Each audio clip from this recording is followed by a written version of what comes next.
Tumsifu Yesu Kristo. Kujishusha ni jambo zuri sana kwa mtu anayehitaji apiganiwe katika malengo yake, na hasa katika kujishusha kwa yule ambaye anaona ndiye suluhisho la tatizo lake. Hakika kujishusha unapangua mbingu, mbingu inapasuka, na hapo sauti ya Mungu inanena juu yako kwa unyenyekevu wako na utafutaji wako wa neema hizo uzitamanizo katika maisha yako. Jambo hili jema lilipaswa kuishi katika mioyo ya watu mbalimbali, na hasa wale ambao kwa namna moja nyingine wanajikweza na mwishoni wanakosa hitaji lao. Tunaona katika somo hili la Injili neema hiyo inayokuja kwa baba huyu kwa sababu tu alitambua nafasi ya Mungu, alitambua nafasi ya mwanae Yesu Kristo, na hivyo akajishusha na Mungu, na Yesu akamkirimia mahitaji yake. Wapendwa katika Kristo, katika somo la Injili tunajifunza mambo makuu matatu. Jambo la kwanza ni kuvaa unyenyekevu kama silaha ya kupata mahitaji yako, mahitaji yangu. Na jambo la pili ni kuishi katika toba na rehema ambazo zitakufungulia baraka katika hitaji lako. Na jambo la mwisho ni kuwa na imani thabiti katika yale tuyaombayo. Tunaanza na jambo la kwanza. Wapendwa katika Kristo, unyenyekevu ndiyo silaha ya kupata hitaji la maisha yetu katika nyanja zote za maisha ya Ukristo wetu. Tunaona baba huyu anavyomfuata Yesu kwa lengo tu la kumwondolea matatizo, magonjwa ya mtoto wake, na anakwenda si katika kumlazimisha Yesu, bali katika kuomba, na kuomba kwake kunaongozwa na kupiga magoti, kuonyesha kwamba yeye si kitu, bali Yesu ndiye Bwana na mkombozi wake. Anapiga magoti, ishara ya kujishusha, ishara ya kunyenyekea, ishara ya kumshawishi Mungu atende jambo jema ndani ya mwanaye. Na hivyo Yesu anaona jinsi huyu ndugu alivyojiwakilisha kwake na kumpa nafasi kama Bwana na mkombozi kwa maisha yake ya kiroho, kimwili na kadhalika. Leo hii katika jamii tunamoishi tumeshindwa kupata uponyaji, aidha wa magonjwa, uponyaji wa ndoa zetu zilizoharibiwa na shetani, uponyaji wa elimu yetu kama wanafunzi watu wakushindwa kuelewa vizuri darasani, uponyaji wa biashara zetu pale tunapoona hakuna wateja wala hakuna yote yule ambaye anatamka jambo kuhusu biashara hiyo, na hivyo kukosa faida, badala yake unapata hasara. Haya yote pamoja na mengine yanahitaji unyenyekevu katika maisha yetu ya hapa duniani. Tunaponyenyekea tutapata kuyatamani katika maisha yako, hata maisha yangu. Jaribu kufikiria ndani mwako, je, nahitaji jambo fulani? Nilinyenyekea? Nilionyesha kweli mimi ni mdogo? Nionyesha kweli hitaji langu ndilo huyu mhusika? Hakika ukitambua hivyo, maisha yako yatakuwa ni ya kula kuku kwa mrija. Mungu anafungua milango yake, na hakika utapata hitaji la maisha yako. Mara nyingi tunatumia akili zaidi kuliko moyo. Tujifunze tunapokwenda kwa wenzetu waliobarikiwa, labda na uwezo fulani wa kiroho, labda wa kimwili, labda wa kitaaluma au uongozi katika jamii. Tuvae unyenyekevu ndani ya mioyo yetu. Tusitumie akili katika kuomba. Mungu angalii uweza wako, aangalii maarifa yako, aangalii hekima yako. Anachoangalia ni moyo wako, moyo wako ambao unaonyesha dhahiri kwamba huyu anahitaji. Moyo ni hazina ya Mungu leo ndani mwako, inapofanya milango ya baraka ifunguke. Unapokuwa na moyo mzuri utapata. Wengine na moyo mgumu hawapati. Wengine kumwona unasema huyu ana moyo mbaya, hapati. Kwa hiyo ule moyo wako mzuri au mnyenyekevu utafungua milango ya baraka, na itakuwa ni kishawishi cha Mungu kusema huyu hitaji lake ni la kweli.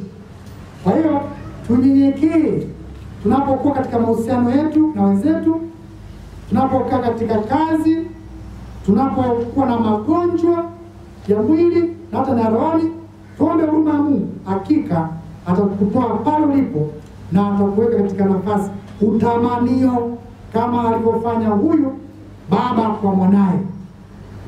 Jambo la pili kwa siku ya leo ni toba na rehema itakayokuwezesha kumwona Mungu na kupata yote utamanio.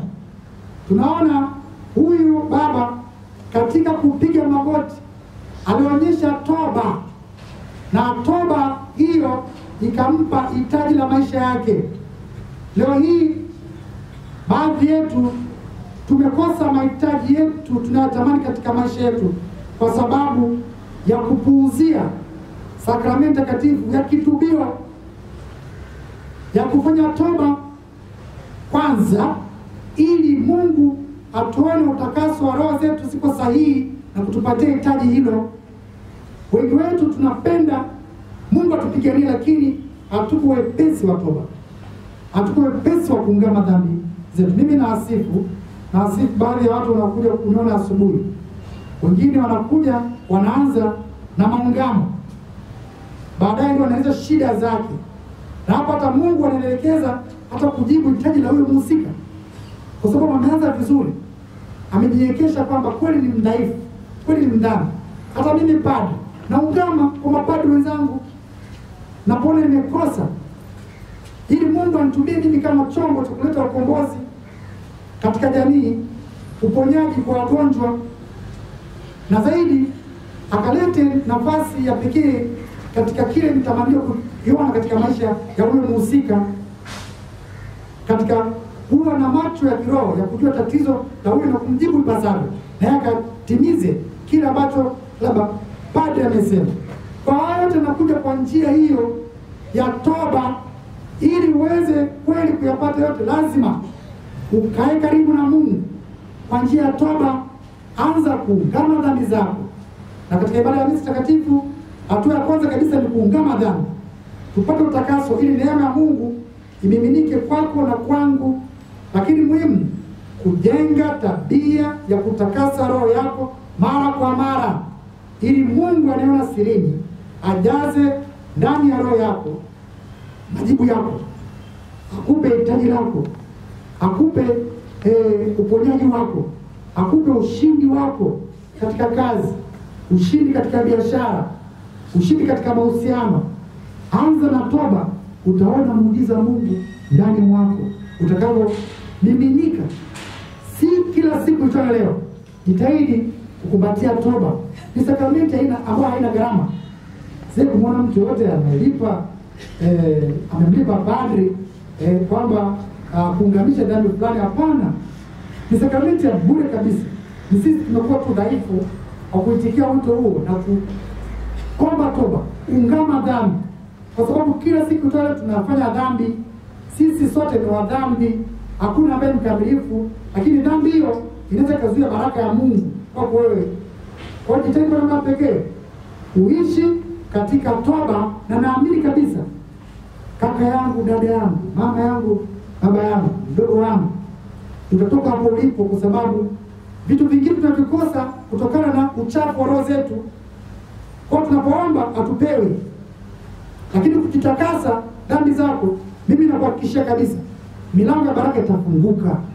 Huyu baba ni mfano halisi wa toba iliyo kweli. Aliona tatizo akukaa nalo. Kuna baadhi yetu tuna wagonjwa nyumbani huko, wametufunga. Wengine wameacha hata kazi kwa sababu kumhudumia baba hapo, mama hapo. Na kumbe huwezi kujua yule amefungwa na nini. Unafikiri ni ugonjwa tu, labda hata na shetani, ili kuzuia wewe kutokufanikiwa, kuzuia wewe kazi yako. Kwa hiyo badala kwenda mbele upate faida, upate maendeleo, unarudi nyuma. Mtu yule hata apone, anakaa pale pale tu. Ungemwambia Yesu chochote kile. Ungekuja kupiga magoti kwenye madhabahu ya Mungu na kumlilia Yesu kuhusu huyo ndugu yako, baba yako, mama yako. Unapiga magoti. Ndoa nyingi zimevunjika kwa sababu tumeshindwa kudai haki zetu. Wengine wanachukuliwa kwa nguvu za kishirikina tu.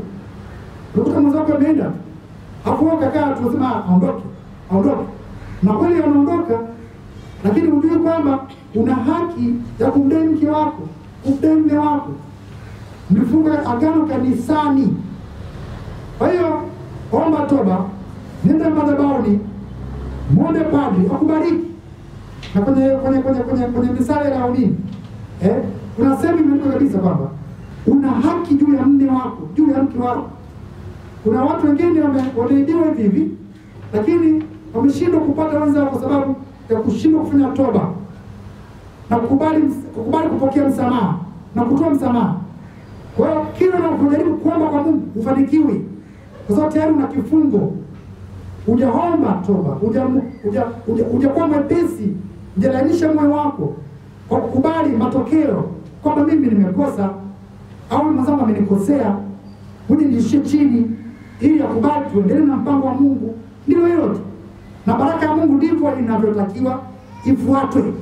Ili upate baraka ya Mungu, toba, halafu baada ya toba utaona Mungu anakukumiminia wewe baraka yako. Na baadhi yetu hatuna watoto katika maisha sakramenti ya ndoa.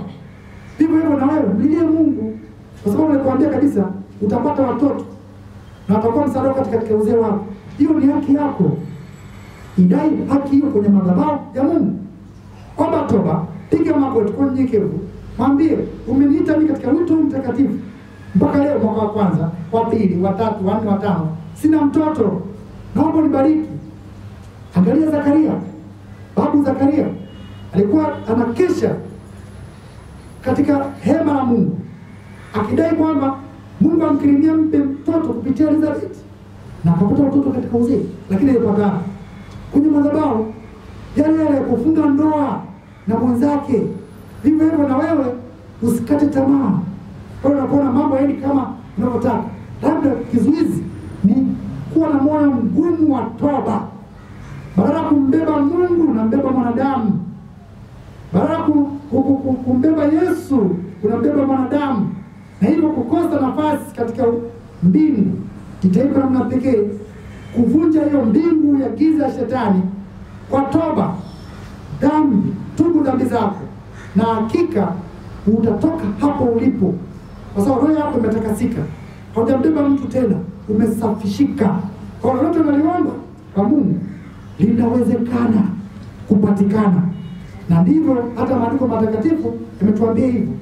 Lolote tunaomba kwa Mungu hakika linapatikana. Kwa Mungu hakuna kinachoshindikana. Jambo la mwisho tunalojifunza siku ya leo ni kuishi imani thabiti. Tunaona wanafunzi wa Yesu walipotoka katika utume walikuja na malalamiko kwamba pepo hakututii. Tumewekea mikono wagonjwa hawakupona. Sasa Mungu tufanye nini? Wanafuata sasa Yesu, tufanye nini? Mbona tumewambia watu lakini hakuna chochote kile? Yesu anawaambia imani Aba, mna imani Aba. Kumbe ili sisi nasi kupata yote tuyatamaniyo, hakika lazima tumwamini Mungu. Amini maisha yako kwamba ni mpango wa Mungu. Katika kuugua kwako, amini kwamba labda Mungu ndiye mponyaji. Hata ukinywa maji yale nitapona, nikila chakula hiki nitapona. Amini tu. Wewe kama mwanafunzi, amini kwamba kile ulichofundishwa na mwalimu ndicho utachokiona katika mtihani wako. Amini tu. Kile ulichokiandika kwamba hiki nachokisoma leo, naamini kabisa tukiruka mtihani wako. Wewe ambaye labda anatafuta mwenza, amini tu kwa sala hii nitakaisali mimi nitapata yule wa ubavu wangu, yule ambaye Mungu amenibariki. Amini. Na kwa njia hiyo lisimamie jambo hilo katika sala, katika nia yako, na hakika utapata unachotamani katika maisha yako. Kwa imani thabiti ndio itakusaidia wewe kutoka hapo ulipo na kwenda katika nafasi nzuri zaidi. Imani hiyo itakusaidia ile punje ndogo unayoona, yaani imani ndogo, itakuwa kubwa kabisa kwa mpango wa Mungu mwenyewe. Leo hii jitahidi kuamini. Tumeshindwa kumwamini Mungu baadhi yetu kutokana na magonjwa ambayo yametupata. Baadhi yetu tumekata tamaa. Nasema hivi, kama nimepata kansa, kula huko kote, nimehangaika huko kote. Sasa hapa ni mazuri kwa njia ya toba, tamwomba Mungu msamaha wangu kwa madhambi niliyotenda yote. Naomba Mungu nibariki sasa nipone.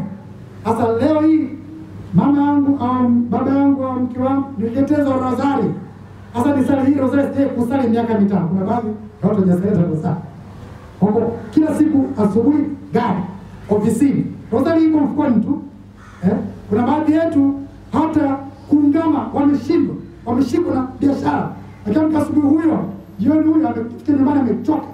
Hata kwenda kwa padri shida. Na mapadri wako wengi tu katika parokia zetu mbalimbali ya jimbo kule Dar es Salaam. Tumeshindwa kupata nafasi ya kuungama dhambi zetu. Kwa hiyo sasa unapata wakati wa kumwambia huyu anakutunza, mwite padri. Kuna mapadri wako kule, una machaplaincy wako huko, waite, naomba mwite padri.